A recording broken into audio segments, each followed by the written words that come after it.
कलवारी पे देखो कैसा ये नजारा,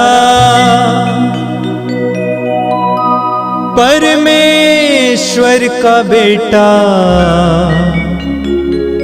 लटका बेसहारा।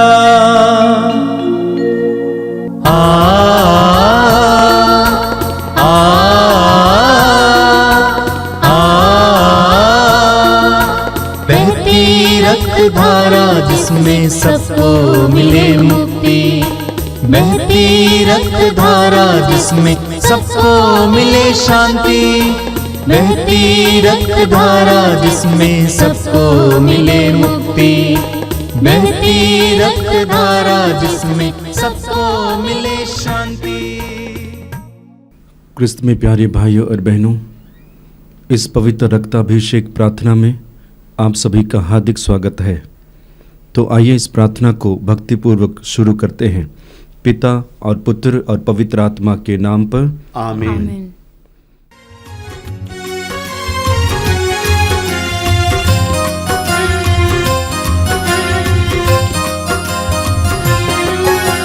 यीशु के बदन से बहे जो लहू की धारा, उसमें धुले हमारे पापों के दाग सारे।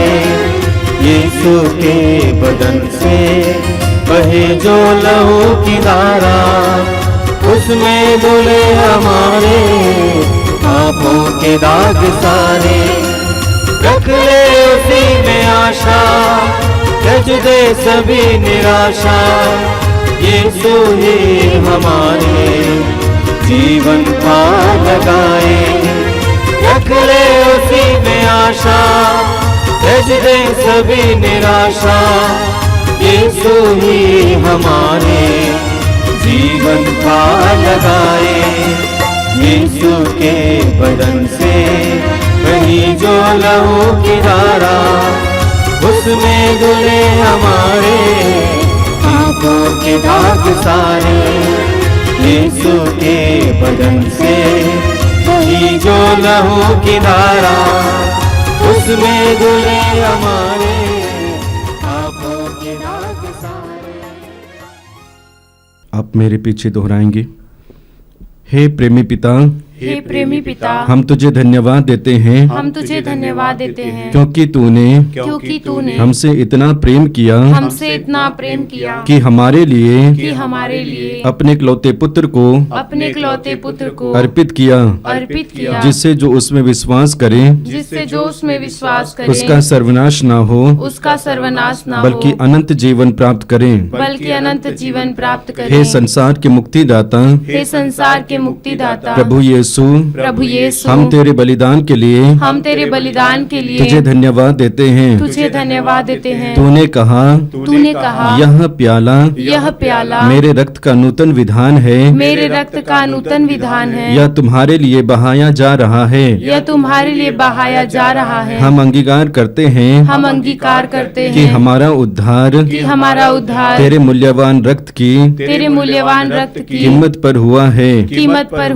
हम पर दया कर और हमें हर बंधन से मुक्त कर। आपका अनुवाक्य होगा, हे निर्दोष मेमने हम पर दया कर। हमारे पाप मिटाने के लिए क्रूस पर रक्त बहाने वाले, हमारे पापों का प्रायश्चित करने क्रूस पर रक्त बहाने वाले, हमारे शाप मिटाने के लिए क्रूस पर रक्त बहाने वाले, हमारे पापों का कलंक मिटाने क्रूस पर रक्त बहाने वाले, हमारे पापों की कीमत चुकाने क्रूस पर रक्त बहाने वाले, शैतान का हर कार्य नष्ट करने क्रूस पर रक्त बहाने वाले, हमें भरपूर जीवन देने क्रूस पर रक्त बहाने वाले, हमारे घायल दिलों को चंगा करने क्रूस पर रक्त बहाने वाले, रोगों से हमें चंगा करने क्रूस पर रक्त बहाने वाले, दया कर। हमें पिता से मेल कराने क्रूस पर रक्त बहाने वाले, हे निर्दोष मेमने हम पर दया कर। हमें एक दूसरे से मेल कराने क्रूस पर रक्त बहाने वाले, हे निर्दोष मेमने हम पर दया कर। हमें प्रेम की शिक्षा देने क्रूस पर रक्त बहाने वाले, हे निर्दोष मेमने हम पर दया कर। हमारे लिए स्वर्ग का द्वार खोलने क्रूस पर रक्त बहाने वाले, हे निर्दोष मेमने हम पर दया कर। हमारे बंधनों को तोड़ने के लिए क्रूस पर रक्त बहाने वाले, हे निर्दोष मेमने हम पर दया कर। हमारे आंसुओं को पोंछने के लिए क्रूस पर रक्त बहाने वाले, हे निर्दोष मेमने हम पर दया कर। हमें धर्मी बनाने के लिए क्रूस पर रक्त बहाने वाले, हे निर्दोष मेमने हम पर दया कर। हमें पवित्र करने के लिए क्रूस पर रक्त बहाने वाले, हे निर्दोष मेमने हम पर दया कर। हमें सशक्त करने के लिए क्रूस पर रक्त बहाने वाले, हे निर्दोष मेमने हम पर दया कर। हमें स्वतंत्र करने के लिए क्रूस पर रक्त बहाने वाले, हे निर्दोष मेमने हम पर दया कर। हे ईश्वर के मेमने जो संसार के पाप हल लेता है, प्रभु हमें क्षमा कर। हे ईश्वर के मेमने जो संसार के पाप हल लेता है, प्रभु हमारी सुन। हे ईश्वर के मेमने जो संसार के पाप हल लेता है, हम पर दया कर। हम प्रार्थना करें। हे ईश्वर, तूने चाहा कि यीशु अपना रक्त बहाकर हमारे पापों का प्रायश्चित करे और हम विश्वास द्वारा उसका फल प्राप्त करें। हम तुझसे प्रार्थना करते हैं कि उनके पवित्र रक्त की योग्यता से इस संसार पर दया कर और हमें हर बंधन से छुड़ा दे। हम यह प्रार्थना करते हैं उन्हीं प्रभु क्रिस्त के द्वारा, आमीन। आइए हम प्रभु यीशु मसीह के द्वारा सिखाई गई उस सुंदर और शक्तिशाली प्रार्थना को एक साथ बोले। हे हमारे पिता जो स्वर्ग में है, तेरा नाम पवित्र माना जाए, तेरा राज्य आवे, तेरी इच्छा जैसे स्वर्ग में है वैसे इस पृथ्वी पर भी पूरी हो। हमारा प्रतिदिन का आहार आज हमें दे और हमारे अपराध हमें क्षमा कर जैसे हम भी अपने अपराधियों को क्षमा करते हैं, और हमें परीक्षा में न डाल परंतु बुराई से बचा। आमीन।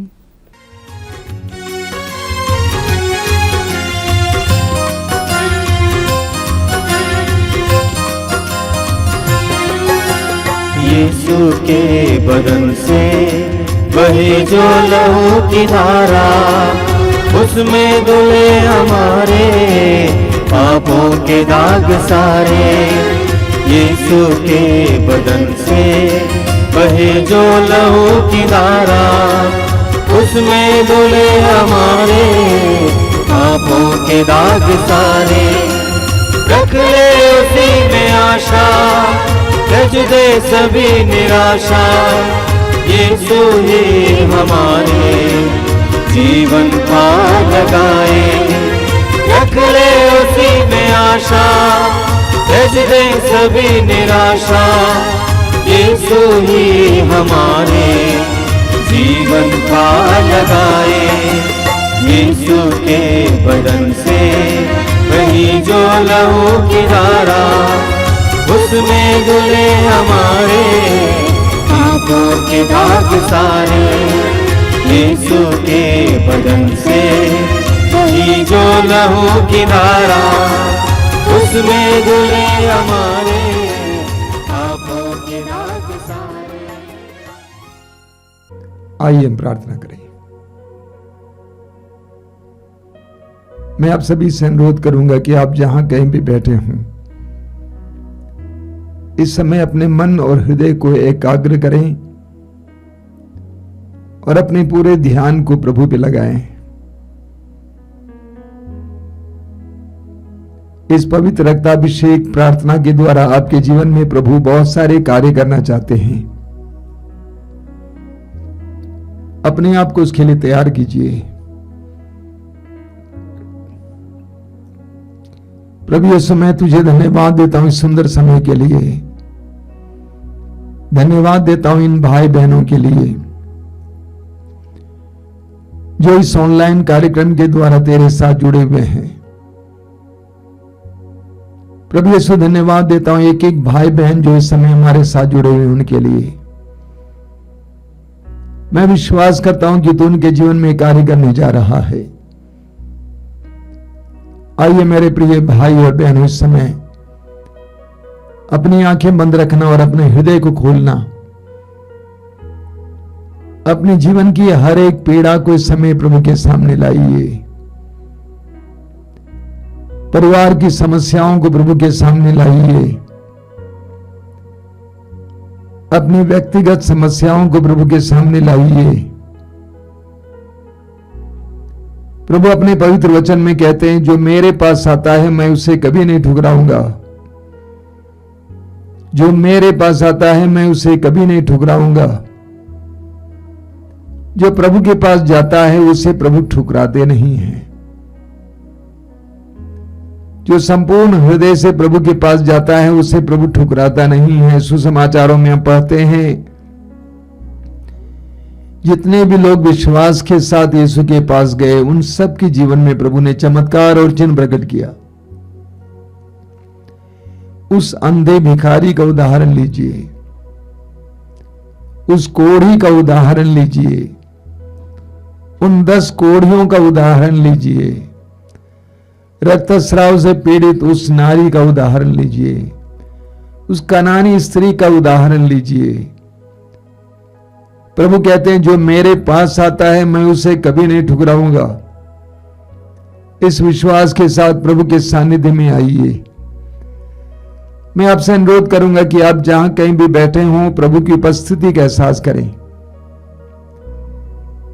प्रभु की उपस्थिति आपको चारों ओर से घेर रही है। अपने आप को प्रभु के हवाले कीजिए। इस समय प्रभु के दिव्य वचनों को सुनने के लिए अपने मन और हृदय को समय खोलिए। आप जहां हो, जैसे हों, उस परिस्थिति में प्रभु के सामने आइए।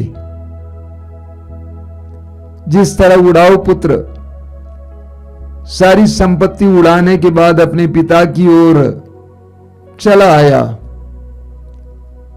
बड़ी दोष भावना के साथ, लेकिन उस पिता ने उसको जिस स्थिति में वो था उस स्थिति में स्वीकार किया, गले से लगाए, चुंबन किया। उसी तरह प्रभु हमें भी स्वीकार करते हैं। आइए मेरे भाई और बहनों, इस समय इस प्रार्थना में सारे हृदय से भाग लीजिए। पवित्र वचनों को हृदय से ग्रहण कीजिए। प्रभु आपको प्यार करते हैं, आपकी हर एक बात को जानते हैं। धन्यवाद यीशु, तेरी स्तुति, तेरी आराधना, तेरी महिमा। थोड़ी देर हम मौन होकर बिताएंगे प्रार्थना में, अपने आप को तैयार करेंगे पवित्र वचनों को सुनने के लिए।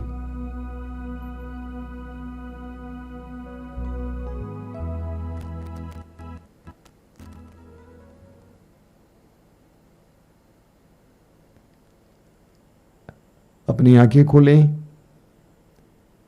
मेरे प्रिय भाई और बहनों, पवित्र रक्ताभिषेक प्रार्थना एक शक्तिशाली प्रार्थना है। ये आप सभी अनुभव करते हैं, मैं जानता हूं। कई लोग इसके बारे में हमें सूचना देते हैं, हमें संदेश देते हैं। मैं प्रभु को धन्यवाद देता हूं जो प्रभु इस कार्यक्रम के जरिए बहुत सारे भाई बहनों को स्पर्श करते हैं, उनके अलग अलग प्रकार के बंधनों से उन्हें आजाद करते हैं और रोगों से मुक्त करते हैं। मेरे प्रिय भाई और बहनों, हम एक ऐसे ईश्वर पर विश्वास करते हैं जो जीवित हैं, जो जिंदा हैं, जो हमारे साथ चलते हैं, हमारे साथ कार्य करते हैं। हम एक जिंदा ईश्वर पर विश्वास करते हैं, जीवित ईश्वर पर विश्वास करते हैं। क्या फर्क है जिंदा और मुर्दे में? जिंदा बोलता है, सुनता है, देखता है, परखता है, पहचानता है, चलता फिरता है, सांस लेता है, महसूस करता है। मुर्दे के अंदर ऐसी प्रवृत्तियां नहीं होती हैं। मुर्दा ना देखता है, ना सुनता है, ना महसूस करता है। बाइबल में जिस ईश्वर के बारे में बताया गया है और हम जिस ईश्वर पर विश्वास करते हैं, वह ईश्वर जिंदा ईश्वर है। कई साल पहले मैं उत्तर भारत के एक बहुत बड़े शहर में गया हुआ था कार्यक्रम के लिए। वहां पर एक बहुत बड़ा महागिरजा घर है जो दिन भर खुला रहता है लोगों के लिए, और दिन भर कोई संगीत चलते रहता है, हल्की आवाज में संगीत चलता रहता है। मैंने देखा कि वहां पे बहुत सारे युवक युवतियां चुपचाप आकर बैठते हैं, प्रार्थना करते हैं और चले जाते हैं। वहां के पुरोहित से मैंने पूछा कि जो लड़के लड़कियां आते हैं क्या वे क्रिश्चियन हैं, मसीही हैं? उन्होंने कहा नहीं। उन्होंने ये भी कहा कि उन्होंने उन बच्चों से एक बार अलग अलग पूछा कि आप लोग यहां पर क्यों आते हैं? तो उन सारे युवक युवतियों ने एक जवाब दिया। उन्होंने कहा यहां सुनवाई होती है, यहां सुनवाई होती है। स्तोत्र ग्रंथ के अध्याय 65 उसके वाक्य 3 में हम पढ़ते हैं, स्तोत्रकार कहता है, सब लोग तेरे पास आते हैं क्योंकि तू प्रार्थनाएं सुनता है। सब लोग तेरे पास आते हैं क्योंकि तू प्रार्थनाएं सुनता है। बाइबल में जिस ईश्वर के बारे में हम पढ़ते हैं वो ईश्वर बार बार हमसे कहता है पुकारो। वही ईश्वर हमारी पुकार को सुनने वाला ईश्वर है।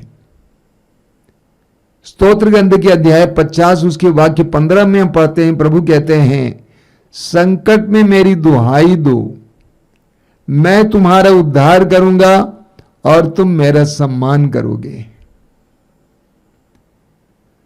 प्रभु कहते हैं संकट में मेरी दुहाई दो, मुझे पुकारो। तुम्हारे शारीरिक पीड़ाओं के समय में मुझे पुकारो। जब तुम्हारे जीवन में, तुम्हारे परिवार में विपत्तियां आती हैं, परेशानियां आती हैं, मुझे पुकारो। जब तुम्हें बार बार विफलताओं का सामना करना पड़ता है, प्रभु कहते हैं मुझे पुकारो। जब तुम्हारे ऊपर दोष लगाया जाता है, तुम्हें लज्जित होना पड़ता है, प्रभु कहते हैं मुझे पुकारो। प्रभु कहते हैं तुम अपने संकट में मेरी दुहाई दो, मैं तुम्हारा उद्धार करूंगा। ये जीवित ईश्वर का वचन है, जिस ईश्वर ने कहा है मेरे मुख से निकलने वाले शब्द सच्चे और अपरिवर्तनीय हैं। प्रभु कहते हैं कि संकट में मेरी दुहाई दो, मैं तुम्हारा उद्धार करूंगा और तुम मेरा सम्मान करोगे। स्तोत्रकार कहता है स्तोत्र 34 उसके वाक्य 7 में, दीनहीन ने प्रभु की दुहाई दी और प्रभु ने उसकी सुनी। बहुत सुंदर वचन है। वचन कहता है दीनहीन ने प्रभु की दुहाई दी। दीनहीन अवस्था हमारी प्रार्थनाओं की सुनवाई के लिए एक बहुत सुंदर मौका है। जब हम अपने आप को दीनहीन बनाते हैं,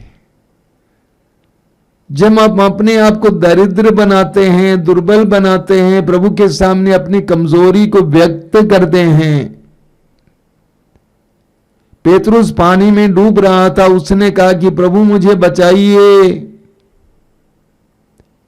शिष्य नाव में घबराए हुए थे और नाव पानी से ढकी जा रही थी। शिष्यों ने पुकारा प्रभु हमें बचाइए। अपनी दुर्बल अवस्था में जब हम प्रभु को पुकारते हैं तो प्रभु हमारी सुनते हैं।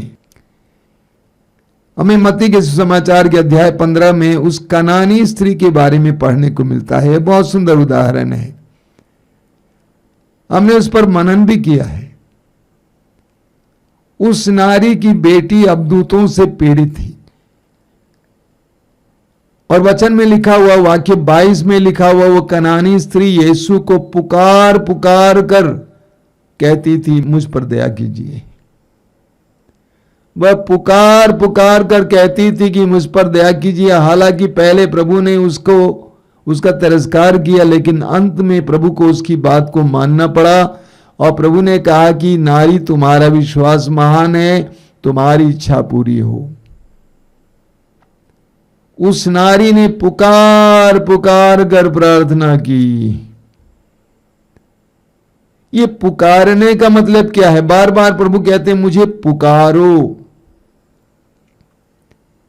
पुकारने का मतलब क्या है? हम लोग कब पुकारते हैं, कैसे पुकारते हैं? ऊंची आवाज में पुकारते हैं। हम पुकारते हैं रीता, हे सरिता, हे पूजा, इसको हम पुकारना कहते हैं, ऊंची आवाज में। प्रभु कहते हैं तुम मुझे पुकारो। हम कब पुकारते हैं? जब हम परेशानी में होते हैं, जब कोई आवश्यक और अति आवश्यक बात हमें किसी से कहने की आवश्यकता होती है, जब हम डूब रहे हैं, जब हम अपने में असहाय हैं। जो इंसान पानी में डूब रहा हो बताता बचाओ, पुकारता है बचाओ। जब कोई मनुष्य अकेला है, दूसरों के द्वारा बहुत ज्यादा तंग किया जाता है, परेशान किया जाता है, तो वो पुकारता है, बोलता है मुझे बचाओ। प्रभु कहते हैं पुकारो। अपनी दीनता में, अपनी परेशानियों में, अपने दुखों में प्रभु कहते हैं मुझे पुकारो। कई लोग पुकारते नहीं हैं, पुकारना पसंद नहीं करते हैं। हमारे आश्रम में भी प्रार्थनाएं होती हैं, हम लोग बार बार उनसे कहते हैं कि हाथ उठाइए, चिल्ला चिल्ला कर प्रभु की स्तुति कीजिए। कई लोग ऐसे हैं जो अभी भी शर्म खाते हैं, वे पुकारना नहीं चाहते हैं। क्या कारण है? सबसे पहला कारण है कि कुछ लोग घमंडी होते हैं, अपने को समर्थ मानते हैं, मुझे पुकारने की आवश्यकता नहीं है। ये सब गरीब और अन्य लोग पुकारते हैं, अनपढ़ लोग पुकारते हैं। अपने धन पर घमंड है, स्वास्थ्य पर घमंड है, अपनी बुद्धि पर घमंड है। लेकिन जब ये सारी चीजें शिथिल होने लगती हैं तो वे भी पुकारने लगेंगे। कुछ लोग इसीलिए नहीं पुकारते हैं क्योंकि उनको विश्वास नहीं है, उनमें विश्वास की कमी है कि मेरे पुकारने से कोई सुनेगा। जब तक आपके अंदर ये विश्वास नहीं आता है कि मेरी पुकार को प्रभु सुनेंगे, तब तक आप पुकारेंगे नहीं। तो कुछ लोगों के अंदर विश्वास की कमी है। कुछ लोगों को लज्जा आती है, आसपास के लोग क्या सोचेंगे, मेरे बच्चे क्या सोचेंगे। उनको लज्जा होती है, दुनिया से लज्जा है कि लोग मेरे बारे में क्या सोचेंगे। मैं इतना पैसा वाला हूं, पढ़ा लिखा हूं, धनी हूं, अच्छा हूं, मैं पुकार रहा हूं प्रभु को। उनके अंदर लज्जा है। कुछ लोगों में संकोच है, अंदर ही अंदर संकोच है, पुकार नहीं पाते हैं, प्रभु के सामने आवाज को बुलंद नहीं कर पाते हैं, इसीलिए वे प्रभु को नहीं पुकारते हैं। बाइबल में हमें बहुत सारे उदाहरण मिलते हैं जहां पर लोगों ने प्रभु को पुकारा। बहुत सारे उदाहरण, मैं एक दो उदाहरण दूंगा। लूकास के सुसमाचार के अध्याय 18 को लीजिए। उस अंधे भिखारी के बारे में हम सभी लोग बार बार सुनते हैं।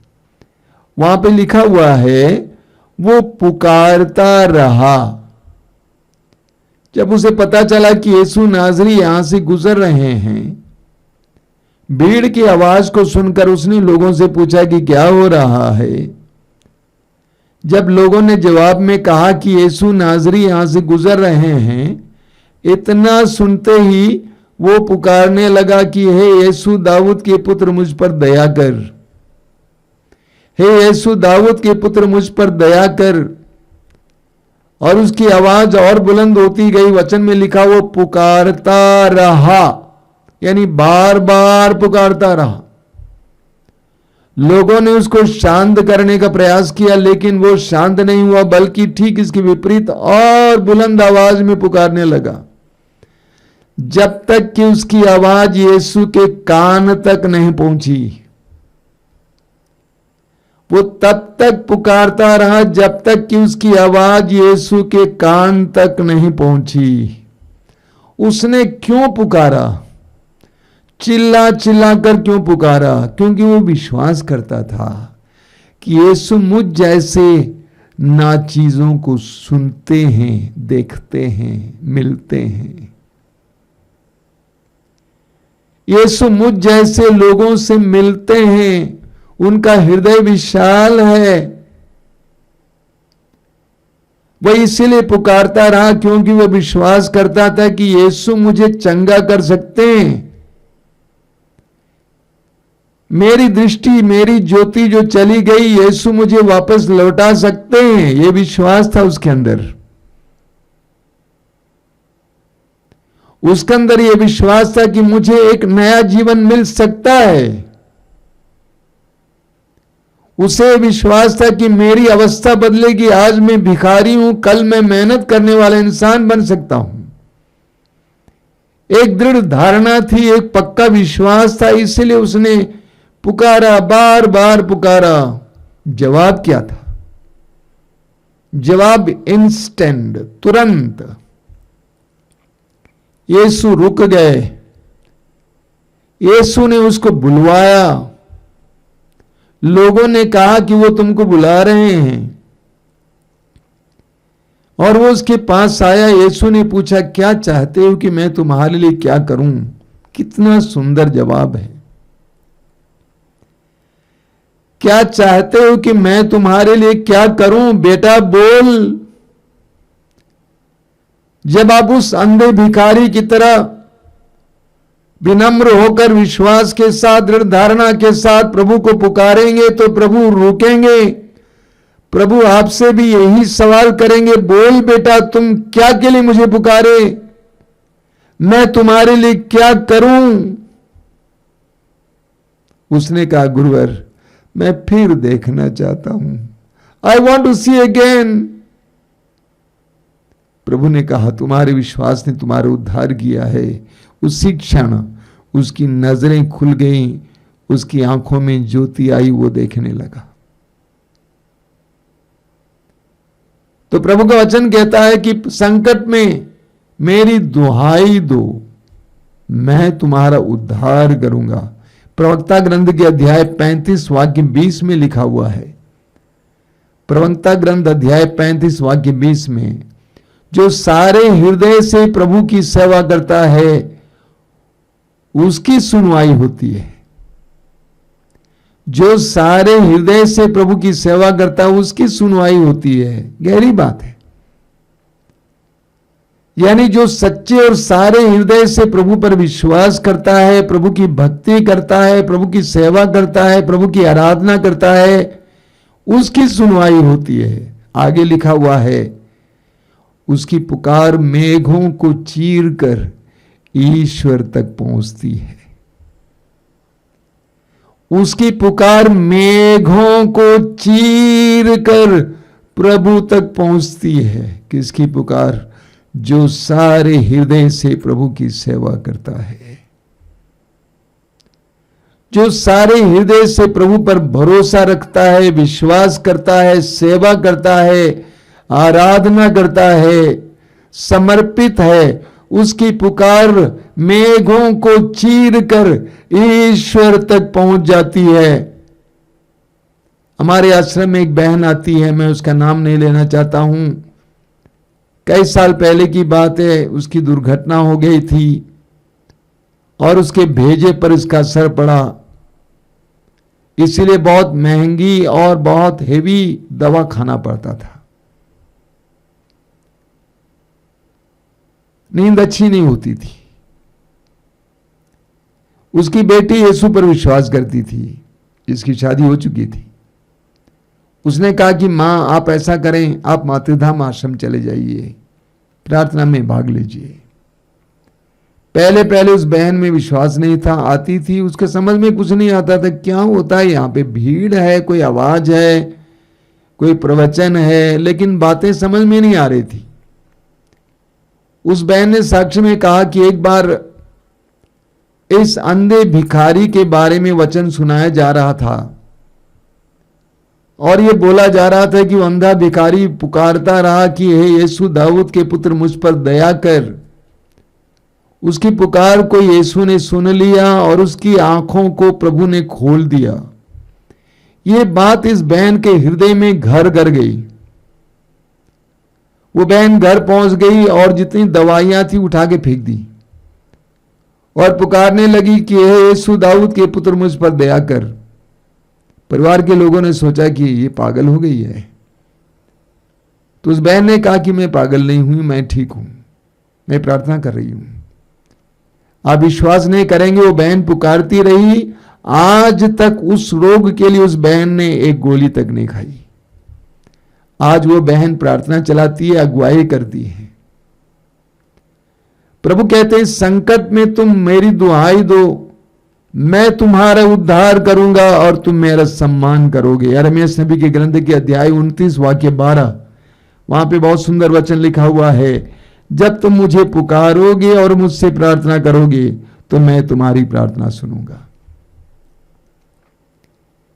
प्रभु कहते हैं जब तुम मुझे पुकारोगे और मुझसे प्रार्थना करोगे, वचन को ध्यान से सुनिए, जब तुम मुझे पुकारोगे और मुझसे प्रार्थना करोगे, तुम्हारी प्रार्थना में वो पुकारने की जोश रहनी चाहिए। जब तुम्हारे अंदर दृढ़ धारणा होगी, दृढ़ विश्वास होगा, तभी तुम्हारी प्रार्थना पुकार में बदल जाएगी। जब तुम मुझे पुकारोगे और मुझसे प्रार्थना करोगे, मैं तुम्हारी प्रार्थना सुनूंगा। हमारी प्रार्थना में उस समय ताकत, शक्ति आ जाती है जिस समय हमारे अंदर दृढ़ विश्वास होता है, भरोसा होता है और हम ईश्वर को पुकारने लगते हैं। उस अंधे भिखारी की तरह ऊंची आवाज में पुकारने लगते हैं, ये यीशु। प्रभु हमारी आवाज को सुनेंगे, हमारी प्रार्थना को सुनेंगे। इतना ही नहीं, यिर्मयाह नबी अध्याय 33 वाक्य 3 में आप बार बार सुने हैं। यिर्मयाह अध्याय 33 वाक्य 3 में प्रभु कहते हैं, यदि तुम मुझे पुकारोगे मैं तुम्हें उत्तर दूंगा और तुम्हें वैसे महान और रहस्यमय बातें बताऊंगा जो तुम नहीं जानते। हमारे जीवन में बहुत सारे रहस्य हैं। हमारे जीवन में बहुत सारी घटनाएं घटित होती हैं जिसको हम समझ नहीं पाते हैं। ऐसा क्यों, ऐसा क्यों, ऐसा क्यों? प्रभु कहते हैं यदि तुम मुझे पुकारोगे तो मैं तुम्हें उत्तर दूंगा। कब उत्तर दूंगा?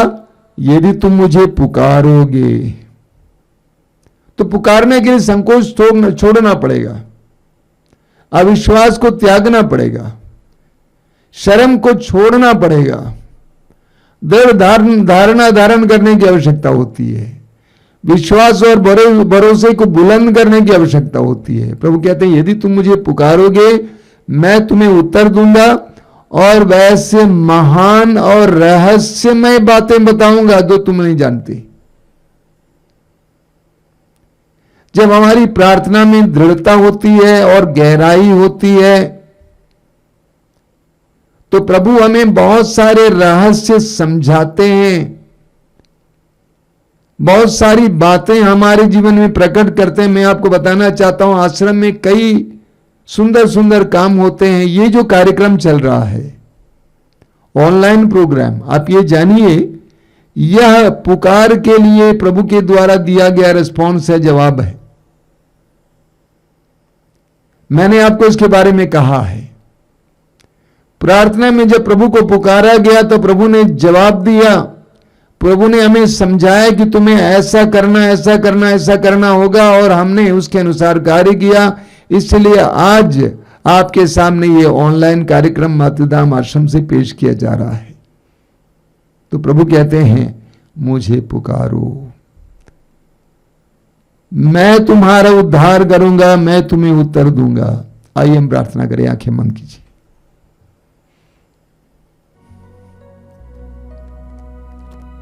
प्रभु धन्यवाद देते हैं क्योंकि तू जीवित है, तू हमारी प्रार्थनाओं को सुनता है, हमारी पुकार सुनता है। हम तुझसे प्रार्थना करते हैं हमें इतनी दृढ़ धारणा दीजिए, विश्वास दीजिए, भरोसा दीजिए कि तू पुकार सुनने वाला प्रभु है। तू मरने के बाद जी उठने वाला प्रभु है और तुझे पुकारने के लिए, तुझसे प्रार्थना करने के लिए हमें दीनता का वरदान दीजिए, हमें नम्रता का वरदान दीजिए, हमें आजादी दीजिए, ताकि हम भरोसे के साथ तुझे पुकारें उस अंधे भिखारी की तरह और तेरा जवाब हमारे जीवन में प्रकट हो जाए। हम सभी लोग पीड़ित हैं, परेशान हैं, अलग अलग प्रकार की परेशानियों से। ऐसे समयों में तेरी आवाज को सुनने के लिए तूने कहा, यदि तुम मुझे पुकारोगे और मुझसे प्रार्थना करोगे, मैं तुम्हारी प्रार्थना सुनूंगा। तुझे पुकारने की कृपा दीजिए, हमें नम्र बनाइए, हमारी प्रार्थनाओं को बुलंद बनाइए यीशु। आराधना स्तुति हो यीशु तेरी, आराधना स्तुति हो। आराधना स्तुति हो यीशु तेरी, आराधना स्तुति हो। आराधना स्तुति हो यीशु तेरी, आराधना स्तुति हो। आराधना स्तुति हो यीशु तेरी, आराधना स्तुति हो। पर्वत नदियों का सृजनहार तू, सूरज चांद का सृजनहार तू। पर्वत नदियों का सृजनहार तू, सूरज चांद का सृजनहार तू। पर्वत नदियों का सृजनहार तू, सूरज चांद का सृजनहार तू।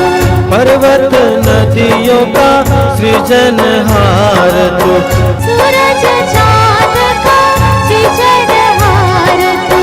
आराधना स्तुति हो यीशु तेरी, आराधना स्तुति हो। आराधना स्तुति हो यीशु तेरी, आराधना स्तुति हो। शांति देने वाले, शक्ति देने वाले, कृपा करने वाले, बरकत देने वाले। शांति देने वाले, शक्ति देने वाले, कृपा करने वाले, बरकत देने वाले। शांति देने वाले, शक्ति देने वाले, कृपा करने वाले, बरकत देने वाले। शांति देने वाले, शक्ति देने वाले, कृपा करने वाले, बरकत देने वाले। आराधना स्तुति हो यीशु तेरी, आराधना स्तुति हो। आराधना स्तुति हो यीशु तेरी, आराधना स्तुति हो। प्यार करने वाले, आसरा देने वाले, चंगा करने वाले, छुटकारा देने वाले। प्यार करने वाले, आसरा देने वाले, चंगा करने वाले, छुटकारा देने वाले। प्यार करने वाले, आसरा देने वाले, चंगा करने वाले, छुटकारा देने वाले। प्यार करने वाले, आसरा देने वाले, चंगा करने वाले, छुटकारा देने वाले। आराधना स्तुति हो यीशु तेरी, आराधना स्तुति हो। आराधना स्तुति हो यीशु तेरी, आराधना स्तुति हो। आराधना स्तुति हो यीशु तेरी, आराधना स्तुति हो। आराधना स्तुति हो। आराधना स्तुति हो। आइए प्रभु की आराधना गहराई से करें। आप जहां कहीं भी बैठे हों, मैं आपसे अनुरोध करूंगा, अपनी आंखें बंद रखें, अपने हृदय को एकाग्र करें, मन को एकाग्र करें। यह आराधना का समय हमारे लिए प्रभु से मिलने का समय है, प्रभु के स्पर्श का अनुभव करने का समय है। 2000 वर्ष पहले ईश्वर का पुत्र यीशु इस संसार में आए और लोगों ने स्पर्श किया, देखा, सुना। वही यीशु इस प्रार्थना के दौरान, इस आराधना के दौरान आपके करीब है, आपके पास है। मैं आपसे अनुरोध करूंगा कि इस समय अपने आप को पूरी तरह से प्रभु के सानिध्य में लाएं। अगर आप कोई काम कर रहे हैं, उस काम को इस समय छोड़ें, पूरी तरह से एकाग्र होकर प्रभु की आराधना में लग जाएं। प्रभु आपको आशीर्वाद देना चाहते हैं, आपको छूना चाहते हैं। प्रभु को ऐसा करने दीजिए। प्रभु आपके जीवन में और आपके परिवार में प्रवेश करना चाहते हैं, उनके लिए अपने दरवाजे को खोलिए। हमारे प्रभु प्रेमी प्रभु हैं। पूरी बाइबल में बार बार हमें पढ़ने को मिलता है कि ईश्वर कहता है कि मैं तुम्हारे साथ हूं, मैं तुम्हें प्रेम करता हूं। प्रभु आपको प्रेम करते हैं मेरे भाई और बहनों। प्रभु को आपके जीवन में अपने आशीषों को बरसाने दीजिए। मत्ती के सुसमाचार के अध्याय 7 वाक्य 11 में प्रभु यीशु कहते हैं, बुरे होने पर भी तुम अपने बच्चों को सहज ही अच्छी चीजें देते हो, तो तुम्हारा स्वर्गिक पिता मांगने वालों को अच्छी चीजें क्यों नहीं देगा। यह हमारे प्रतिदिन का अनुभव है कि हम अपने बच्चों को और अपने प्रिय लोगों को अच्छी चीजें देना चाहते हैं। प्रभु यीशु कहते हैं कि तुम्हारा स्वर्गिक पिता भलाई का स्रोत है, भलाई का सोता है। तुम्हारा स्वर्गिक पिता तुम्हें प्रेम करने वाला है। तुम्हारे स्वर्गिक पिता के मन में तुम्हारे लिए योजनाएं हैं। क्या वो तुम्हें अच्छी चीजें क्यों नहीं देगा। अपने हृदय और मन को इस समय प्रभु के लिए खोलिए मेरे भाई और बहनों। प्रभु यीशु, मैं तुझे धन्यवाद देता हूं इन पलों के लिए। इस समय जो आशीष हम लोग महसूस करते हैं उसके लिए धन्यवाद देता हूं। इस प्रार्थना में भाग लेने वाले एक एक भाई बहन के लिए धन्यवाद देता हूं। मैं धन्यवाद देता हूं क्योंकि उनके जीवन में कई प्रकार की पीड़ाएं हैं जिसके कारण वे इस प्रार्थना में भाग ले रहे हैं। हमारे जीवन में कभी कभी तो दुख आने देता है ताकि हम उस दुख के द्वारा तेरे करीब आ जाएं। प्रभु तूने स्वयं कहा है प्रकाशना ग्रंथ के अध्याय 3 वाक्य 19 में, जिसे मैं प्यार करता हूं उसे मैं डांटता और दंड भी देता हूं। कभी कभी तू हमें डांटता है, हमें दंड देता है ताकि हम सुधर जाएं। हम अपने जीवन के सारी पीड़ाओं और दुखों के लिए तुझे धन्यवाद देते हैं। आइए मेरे भाई और बहनों, इस समय प्रभु की स्तुति और आराधना कीजिए। अपने जीवन की एक एक बात को इस समय प्रभु के हाथ में समर्पित कीजिए। अपनी पीड़ाओं को प्रभु के हाथ में समर्पित कीजिए। अपने दर्द को प्रभु के हाथ में समर्पित कीजिए। रोगियों को चंगा करने वाले, मुर्दों को जिलाने वाले, आंधी को शांत करने वाले, जल को अंगूरी में बदलने वाले उस महान और सामर्थ्यवान प्रभु के सामने अपनी आवश्यकताओं को रखिए और हृदय खोलकर इस समय प्रभु की स्तुति और आराधना कीजिए। मुंह खोलकर प्रभु की स्तुति और आराधना कीजिए। बोलिए hallelujah, hallelujah, hallelujah, hallelujah, hallelujah, hallelujah.